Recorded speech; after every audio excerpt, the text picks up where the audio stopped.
afterwards I will make a translation as well of the speech of Otis Moss as well as of the sermon tonight. Also, für die kein Englisch reden, wir werden sowohl das stündige Referat, das wir jetzt hören, wie die Predigt heute Abend nachträglich übersetzen in schriftlicher Form, dann verschicken an die Tagungsteilnehmer und Teilnehmerinnen, die eingeschrieben sind. Wir haben ja vor allem die Adresse und das wird einfach so ein nachträglicher Service sein. Before I greet you, Otis Moss, I want to announce that we can unfortunately not video stream this speech. What is standards in the US is not here. We don't have Wi-Fi in here, so we have someone, Billy Schlatter, who will make a video of what's going on with Otis Moss, and we will have that transferred to Otis Moss congregation so that the people who asked to be on video stream at the same time as we are will at least be able to look at their pastor and hear their pastor afterwards what he is telling the people in Switzerland. So now I am very happy to greet our esteemed Pastor Reverend Otis Moss of Trinity United Church of Christ, who made us very happy, a very happy church, to be visited by him and spoken to by him. I have seen him already several times. I'm very certain you will enjoy what you hear. You all have in your booklet for the day, you have a paper about the most important facts on him and on his biography, so I will not tell you about this, but I will tell you something else, which is only in one sentence on the paper. 10 days ago, Otis Moss defended his Doctor of Ministry at the University of Chicago, and is now a very freshly baked Doctor of Ministry.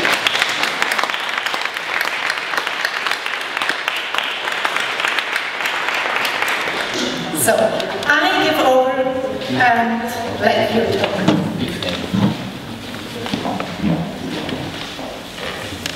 Thank you very much. I am just absolutely delighted to be with you all today, making the trip from Chicago. Is that better? Okay, Doctor.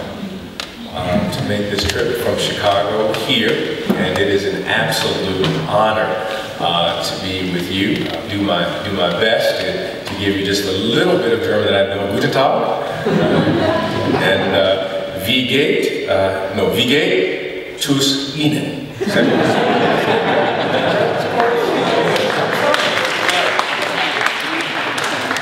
I want to say, how are you doing? I bring you greetings from Chicago, Illinois. I thank God for my host. Denise has been so wonderful, and for the entire committee for allowing me to be here to spend some time with you. I have certainly enjoyed the previous lecture. Was outstanding. Just absolutely was blessed by it, and also the translation was excellent. So I thank you so very much. I was picking up bits and pieces here and there, but certainly really enjoyed it. What I want to do for the time that we have together is to give you some information, kind of a lecture on the future of the church, looking at the church from the perspective of the West and also from the South. It was several years ago that there was a film that became a huge hit in the United States, starring Bruce Willis. It was directed by a gentleman by the name of M. Night Shyamalan, who hailed from Philadelphia, Pennsylvania. And the film was entitled The Sixth Sense. It was about a young man who might have, possibly, extrasensory perception or severe psychological trauma. And there is a statement in the film that I believe helps us to understand what's happening in the church. He says in the film, little boy to Bruce Willis, "I see dead people, but they don't know it yet." And the issue that we see so often is that we see dying churches, but they don't know it yet. And that becomes the challenge in the 21st century. That it is 2012 and not 1912. And the question is, how do we rebuild and reclaim the gospel for the 21st century? One of the things that must be done and must be understood is first for the church to reclaim her mission in terms of who she is and what the church is called to do. It's more than ritual, it is more than doctrine, but it is incarnational, that we are to live the gospel, not just a faith to be remembered, but a faith that we embody and a faith that we live. And Jesus becomes the model for this kind of faith. What is the fascinating thing about Jesus is that you never see Jesus specifically hanging out in a building all the time. He's always on the move. He never says, "I have to meet you here, and this is the only place that you can meet God is if you meet me in this building." Jesus has a mobile ministry on so many ways. That he literally had people traveling with him. He was similar to, I guess, a divine cell phone, if one could say, that he would always move from place to place. But what was so powerful about the ministry of Jesus that we need to reclaim is this particular model of how he operated. Never located in a building, but it was the creation of a movement. And that's what we've lost today, this idea that we are part of a movement, not necessarily an institution. We suffer from post-Constantinian syndrome. The reason I call it post-Constantinian syndrome is because the church was radically changed once Constantine accepted Christ. At that moment, the church went from being an underground institution, dealing with the needs of the people, always moving from place to place, to all of a sudden now we were connected to the state and we became an institution of power instead of an institution for the powerless. And so we suffer from a post-Constantinian syndrome, where we are now an institution that many people associate with the power structure instead of an institution that, in the words of Jesus, that the Spirit of the Lord is upon us to preach the good news to the poor, for the recovery of the sight for the blind. That is what we are called to do. That is the mission of the church. And the mission statement of Jesus is given at the beginning of his ministry. The first sermon that he gives is that sermon that he borrows from Isaiah when he says, "The Spirit of the Lord is upon me." And what's so powerful about this, if you can imagine a minister standing up and say that I'm going to preach a sermon from somebody else, it would be exactly 8 seconds. And that's about as long as the sermon was that Jesus gave, and he sat down. And that became the mission statement for his ministry. That my ministry is empowered by the Spirit of God. My ministry is going to speak to those who are under the foot of Roman oppression.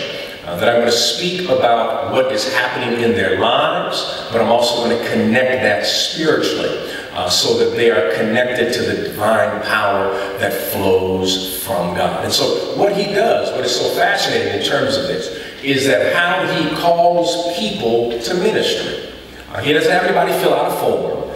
He doesn't say that you have to apply. He doesn't say anything like, he doesn't have to go before a committee. He just walks up to people and says, "Follow me." Now, one particular theologian by the name of Brian Blunt says it this way, that Jesus is simply a contagion of love in an unloving world.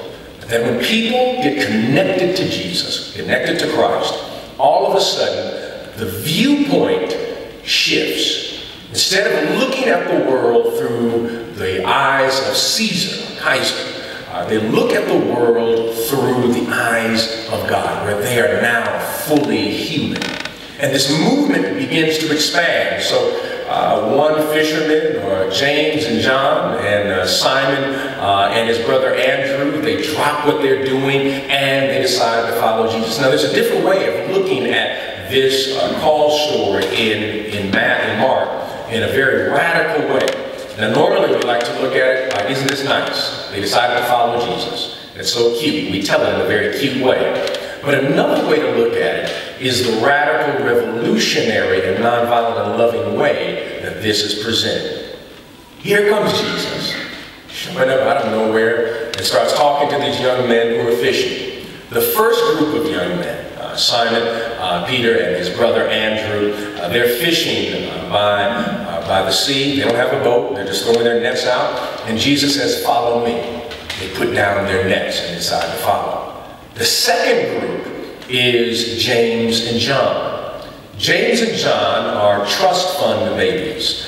They have money, they have wealth, because according to the text, they have hired men and they're working for their father. And Jesus says, "Follow me." And they put down their nets, they get rid of all the things they're doing. So economically, they move from where they are and they decide to follow Jesus. Now, what is seen in this text is simply this. First, Jesus calls a group of people who do not come from economic means. But then he also calls some people who come from wealth, meaning that the gospel is not for one or the other, but it's both and.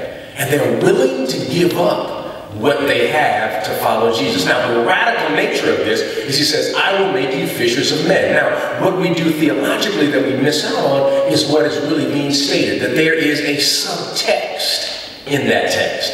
Here's the subtext, and I love this, the way it pans out. He says, "I will make you fishers of men." And it's John Benedict Carlson who really helped me understand this idea in a lecture that he gave at Chautauqua Institution in New York. And he says that you must understand what